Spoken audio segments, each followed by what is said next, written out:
Dans Excel 2010, il existe différents moyens pour supprimer des éléments. Nous allons donc ici les découvrir dans cette vidéo formation. Donc, tout d'abord, nous allons voir comment sélectionner une seule donnée. Donc, pour ce faire, vous devez tout d'abord sélectionner la cellule en question. Donc, par exemple, ici, si je souhaite supprimer cette donnée-ci, donc je sélectionne la cellule en cliquant dessus. Donc, une fois ma sélection faite, je peux appuyer sur la touche supprimer de mon clavier. Et comme vous pouvez le voir, donc la donnée se trouvant à l'intérieur a bien été supprimée.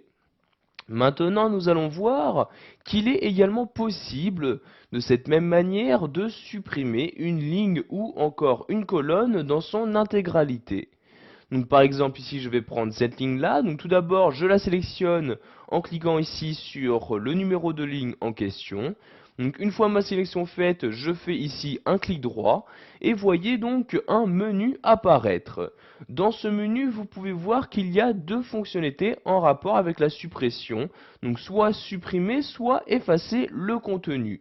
Donc ici, je vais par exemple cliquer sur supprimer comme ceci, et vous avez donc ici la ligne qui a bien disparu. Maintenant ici, si je souhaite effacer le contenu de cette ligne-ci, donc je fais un clic droit sur le numéro de ligne en question, et je clique ici sur effacer le contenu. Donc comme vous pouvez le voir, la ligne en question n'a pas disparu, mais il s'agit juste des données se trouvant à l'intérieur qui ont été effacées. En revanche, donc vous voyez ici, si je fais un clic droit sur la ligne numéro 15 et je clique ici sur supprimer, vous pouvez voir que premièrement les données ont bien disparu, mais en même temps que la ligne. En effet, vous n'avez plus ici la ligne qui apparaît donc entre ces deux identifiants. Donc sachez qu'il s'agit exactement des mêmes manipulations pour les colonnes.